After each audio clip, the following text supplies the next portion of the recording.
Competence is about the ability to handle situations effectively. It's not something that is this vague can-do spirit. It's actually rooted in reality and experience. It's about having the skills, and we can build those skills in our children. First, it's about noticing and building on the skills that they already have. But it's also understanding that they haven't yet had the life experiences or the opportunities to develop other skills, and that we can prepare them for life when we help them to build those skills. So what do they look like? Organizational skills. If you don't have organizational skills, you're not going to succeed academically now or in the workplace in the future. Communication skills.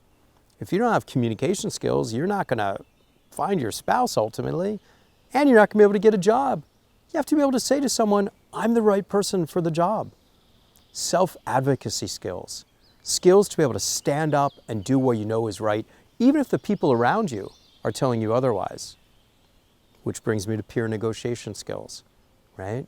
We worry about peer pressure. We don't need to. Not if we prepare our kids to know how to recognize and respond to peer pressure.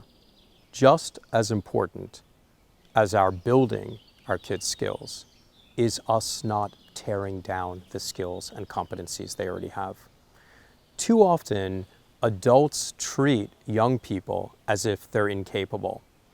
In a top-down fashion, we correct them, we overprotect them, and we tell them what to do.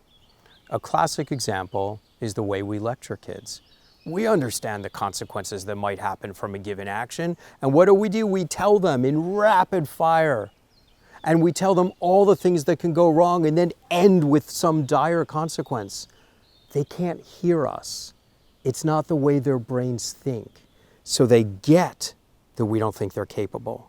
They get that we're angry and frightened, but they don't know why.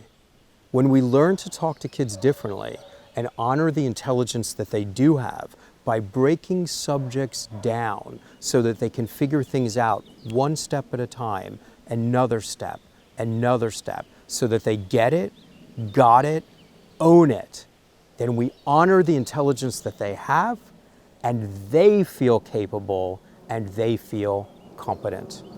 When you're thinking about competence in your kids, so often we forget how to prepare our kids. Preparation is protection. Hovering and overprotection is not a way to build your child's competency. Think about what message overprotection sends. When you step in too often and you say things like, let me help with that, what's the message? The message is, I don't think you're capable of doing this on your own. It's not a good way to build our kids' competencies. So think about this. Do you let your child make her own mistakes or develop the skills to right herself? Do you try to protect her from every fall or help her understand that falling down is the only way you learn how to get up stronger? Truly, fear of failure is the greatest way to stem competence building.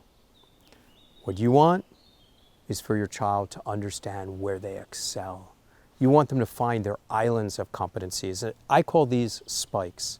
Ultimately, when we're successful, it's going to be because we figured out how to contribute to the world. What is our spike? What are we great at?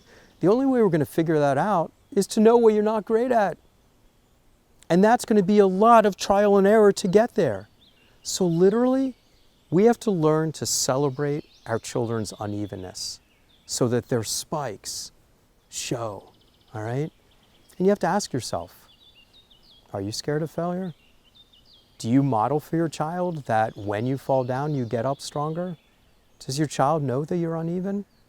Every one of your kids is different. Every one of them is developing a different skill set. Every one of them has the opportunity to sharpen their unique spike. And what happens so often, when we're incredibly well-meaning, is to compare one child to the other.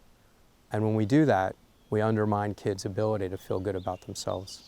Another way of understanding the importance of unevenness and actually why we should celebrate unevenness and why it leads ultimately to success for our adolescents is to actually look within their brains and understand what's happening. There's a process called pruning that's happening.